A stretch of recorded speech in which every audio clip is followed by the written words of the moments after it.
Hello friends, ATC Ajmer के YouTube channel पर आपका हार्दिक स्वागत है। दोस्तों, आज का ये वीडियो उन सब यूपीएससी एस्पिरेंट्स के लिए है जो लोग आने वाले सालों में अपना एग्जाम देने वाले हैं और अपने एग्जाम की तैयारी में एक ऐसी बात को लेकर चिंतित हैं जो कि यूपीएससी का एक बहुत अहम पिलर है। वो एक ऐसा पिलर है जो आपको जज करता है। वो ये देखता है कि आप कितने अच्छा एक्सप्लेन कर सकते हैं, आपकी एक्सप्लेनेशन पावर क्या है। ये जानने के लिए ही मेंस एग्जामिनेशन यूपीएससी कराती है और उस मेन एग्जामिनेशन का सबसे इंपॉर्टेंट पिलर जो है वो है आंसर राइटिंग। जितना बेहतर आंसर उतने बेहतर मार्क्स, और जितने बेहतर मार्क्स उतना बेहतर रैंक, और जितना बेहतर रैंक उतना ही बेहतर पोजीशन। तो आज हम इस आंसर राइटिंग की कड़ी को समझेंगे कि ये क्या है। ये कड़ी आपको वहां तक पहुंचाएगी, आपके बेहतर रैंक तक पहुंचाएगी, आपकी बेहतर पोजीशन तक पहुंचाएगी। आज का ये वीडियो आपको आंसर राइटिंग की ABCDE बताने के लिए है। आपने बचपन में एलकेजी में ABCD पढ़ी होगी, सब पढ़ते हैं। आज ये ABCD यूपीएससी की आंसर राइटिंग की ABCD है। इस वीडियो के बाद आप सब लोग एक बेहतर आंसर लिखने की दिशा में आगे बढ़ जाएंगे और आपके आंसर राइटिंग में निखार आने लगेगा और धीरे धीरे आप बेहतर पे बेहतर होते चले जाएंगे। तो आज जानते हैं हम कि ये क्या है A, क्या है B, क्या है C, क्या है D और क्या है E आंसर राइटिंग का। शुरुआत करते हैं A से। A का मतलब है एक्यूरेसी। एक्यूरेसी का मतलब हुआ कि आप कितना सटीक आंसर लिखते हैं। यूपीएससी हमेशा उसी व्यक्ति को तवज्जो देती है जो व्यक्ति सटीक बात करता है, जिसकी कॉपी सटीक जवाब देती है। आप खुद ही सोचिए, एक ऐसा आईएएस अधिकारी अच्छा लगेगा क्या जो गोलमोल बात करता हो, जो कंफ्यूज्ड स्टेट में रहता हो, जो एक्यूरेट ही ना हो। तो इसीलिए ये मेंस की आंसर कॉपी ये देखने के लिए है कि आप कितने सटीक हैं, कितने एक्यूरेट हैं, और ये एक्यूरेसी आपके कॉन्फिडेंस को भी दिखाती है। एक्यूरेसी आपके लिखने के तरीके को दिखाती है। एक्यूरेसी ये इंडिकेट करती है कि आप कंफ्यूज्ड नहीं हैं। आप यदि आंसर लिखते टाइम कुछ कट करते हैं, कोई बात काट देते हैं, लिखकर दोबारा कर देते हैं, उसको यदि रिपीट कर देते हैं, तो आपकी एक्यूरेसी का ग्राफ नीचे गिरने लगता है। और गिरती एक्यूरेसी ये इंडिकेट करती है कि आप जो हैं यूपीएससी मेन एग्जाम क्लियर करने के लायक नहीं है। तो दोस्तों, सबसे पहली चीज आप जो सीखें, आप जो आंसर लिखने के लिए तैयार करें, वो है एक्यूरेसी। सटीक रहें और कॉन्फिडेंट रहें ताकि एग्जामिनर भी आप पे कॉन्फिडेंस दिखा पाएगा। फिर आते हैं हम बी पर। बी जो है हमारा ब्लूप्रिंट है, जो सोचा, जो तय किया। आप एक चीज हमेशा ध्यान रखिए, आप जब कुछ फाइनल ड्राफ्ट लिखने जा रहे हो उससे पहले आपको क्या करना है, एक ब्लूप्रिंट दिमाग में बनाना है कि ये जो सवाल है इसका मैं किन किन चरणों में जवाब दूंगा, मेरे स्टेप्स क्या होंगे, मेरा लय क्या होगा आंसर लिखने का, मैं शुरू कहां से करूंगा, अंत कहां करूंगा। एक ब्लूप्रिंट दिमाग में होना चाहिए। फैक्ट्स कौन से इनपुट करूंगा, कॉन्सेप्ट कौन सा डिराइव करूंगा, ये सारी चीजें यदि आप पहले से ही दिमाग में एक ब्लूप्रिंट बनाएंगे और उस फिर ब्लूप्रिंट को रफ साइड पर शॉर्ट में और बड़ा क्विकली लिख लेंगे, तो आपको आंसर लिखने में टाइम नहीं लगेगा। आपका ब्लूप्रिंट दिमाग से रफ पेपर पर आ जाना चाहिए और उस रफ पेपर से आपकी मेन कॉपी के आंसर में दिखना चाहिए। ब्लूप्रिंट एक क्विक प्रोसेस है, विद इन सेकेंड्स ये काम करेगा। जैसा ब्लूप्रिंट वैसा आंसर। तो सेकंड इंपॉर्टेंट पिलर है ब्लूप्रिंट। इसको बनाना सीखिए। ब्लूप्रिंट का बहुत सिंपल तरीका है, आप स्टेप्स को लिखेंगे। फर्स्ट ये, सेकंड ये, थर्ड ये, फोर्थ ये, 1 2 3 4 करके स्टेप्स लिखिए और उन स्टेप्स को एक्सप्लेन कर दीजिए आपके आंसर में। बस यही तरीका है ब्लूप्रिंट का। फिर बात आती है सी की, बट यहां एक सी नहीं है, there is a C cube, triple C, 3 C की बात करेंगे हम। पहला सी जो आपका आंसर राइटिंग का होना चाहिए, दैट इज कॉम्प्रिहेंसिवनेस। कॉम्प्रिहेंसिव को हिंदी में बोलते हैं समग्रता। आपका आंसर उस हर एक पहलू को संजोए हुए होना चाहिए जो कि उस कंटेंट या उस टॉपिक से रिलेटेड है। जो बात आपसे एग्जाम क्वेश्चन में पूछी गई है उसकी हर पहलू की जानकारी आपको होनी चाहिए और हर पहलू उस आंसर में दिखना चाहिए। जितना कॉम्प्रिहेंसिवनेस होगी उतना आपकी जो है एफिशिएंसी आंसर की बढ़ जाएगी। जितना कॉम्प्रिहेंसिव होंगे उतनी इफेक्टिवनेस आंसर की बढ़ जाएगी। तो आप समग्रता रखिए, हर पहलू को आंसर में जोड़िए और फिर आंसर बनाकर प्रेजेंट कीजिए। दूसरा सी, दैट इज करेक्ट।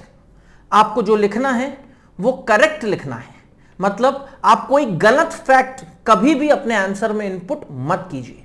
गलत फैक्ट गलत जानकारी को इंडिकेट करता है और यह साथ में यह भी इंडिकेट करता है कि आप एग्जामिनर को धोखा दे रहे हैं, ब्लफ कर रहे हैं उसके साथ में।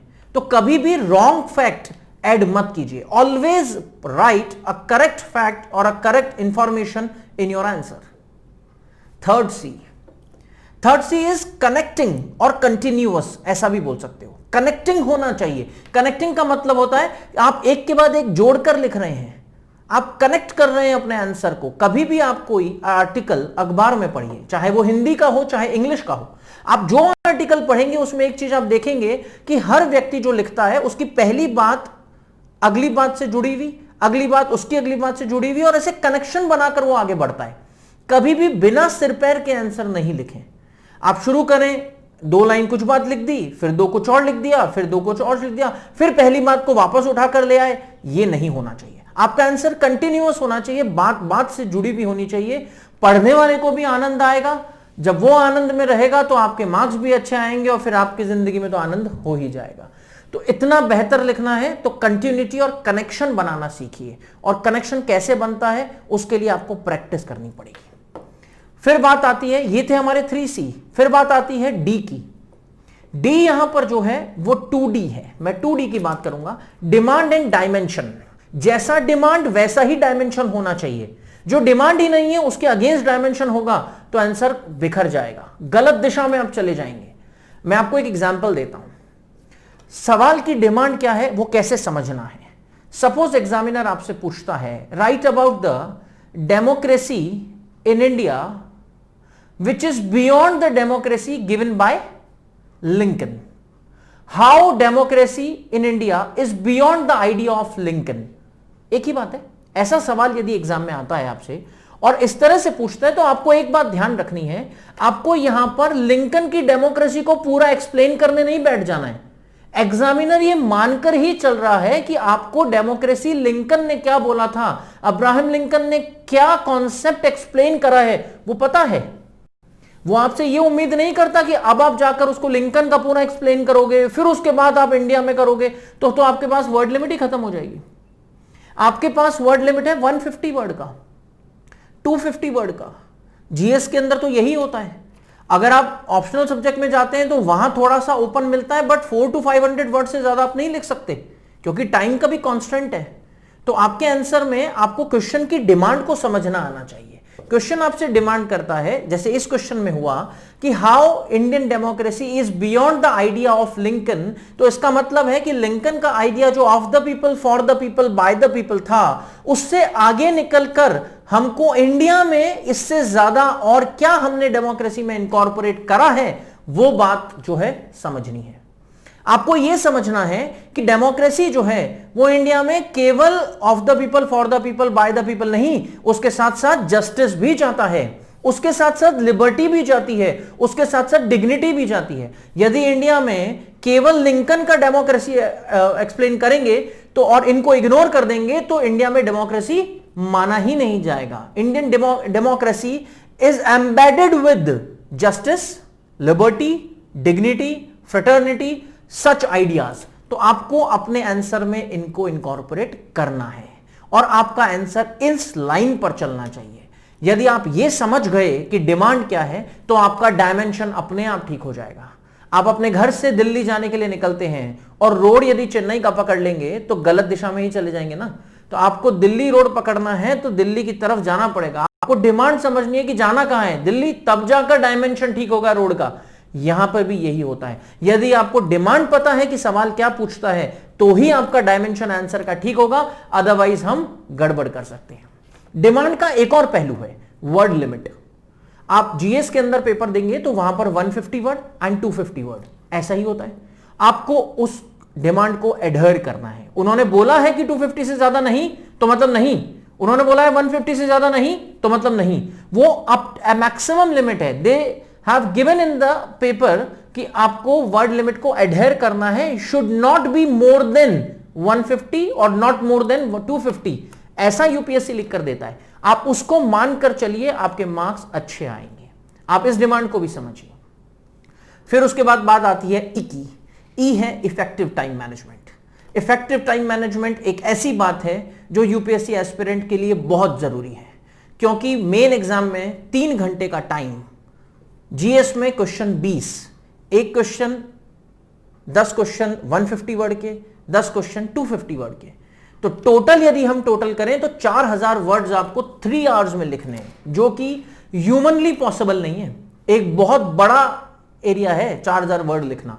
अगर आपने इसको ढंग से कैलकुलेट करा हो तो आपको 180 मिनट्स में 20 क्वेश्चंस लिखने हैं। 180 upon 20 is equals to it's 9 minute. इसका मतलब है आपको ऑन एन एवरेज 9 मिनट एक आंसर लिखने के लिए मिल रहा है। अगर आप 9 मिनट से ज्यादा टाइम जीएस के पेपर में एक आंसर को कंप्लीट करने में लेते हैं, स्क्रैच टू एंड, तो इसका मतलब है आप किसी और क्वेश्चन में अपना टाइम कॉम्प्रोमाइज करेंगे। या तो आपका पेपर छूटेगा या तो आप क्वेश्चंस खुद छोड़ेंगे। बट अगर आप 9 मिनट से ऊपर गए तो आपके पास टाइम तो 3 घंटे ही है, तो उसको आप कर ही नहीं पाएंगे। तो यूपीएससी आपसे एक्सपेक्ट करता है कि आपका टाइम मैनेजमेंट जो हो वो इफेक्टिव हो, आप अपनी प्लानिंग अच्छे से करें। हाँ, ये जरूर मान के चलिए कि 20 क्वेश्चन होंगे, 20 के 20 नहीं आते हैं सबको, कुछ क्वेश्चन छूटेंगे, बट जो छूटेंगे उनको आप पहले ही आइडेंटिफाई कर लो, ताकि आप अपने बाकी क्वेश्चंस को थोड़ा सा बेटर टाइम दे पाओ और उनमें बेटर मार्क्स ले पाओ, ताकि आप अल्टीमेट जो आपके मार्क्स हैं वो सबसे बेस्ट आ पाए। तो इफेक्टिव टाइम मैनेजमेंट भी एक की है यूपीएससी आंसर राइटिंग का। आई होप आपको ये ABCDE अच्छे लगे होंगे। ये आपके आंसर राइटिंग में हेल्प करेंगे। आप यदि आंसर राइटिंग में और कोई हेल्प चाहते हैं, मुझसे सीधा बात करना चाहते हैं, तो आप इस स्लाइड में अभी नीचे मेरा एक नंबर आपको शो हो रहा होगा, उस फोन नंबर पर आप मेरे को मैसेज कर सकते हैं, आप व्हाट्सएप कर सकते हैं, आप मुझे कॉल कर सकते हैं और आप मुझसे टाइम लेकर अपना ऑनलाइन इंटरेक्शन के थ्रू भी एक आंसर राइटिंग के लिए आपको क्या करना है उसके बारे में भी आप क्वेरी कर सकते हैं। जो भी जानकारियां परेशानियां हैं, मैं हमेशा आप लोगों के साथ हूं। आप जो चाहें मुझसे पूछ सकते हैं, जब चाहे पूछ सकते हैं, और हम आंसर राइटिंग की आपकी स्किल को लगातार बढ़ाने में ATC में आपकी मदद करते रहेंगे। Thank you, thanks a lot, God bless you.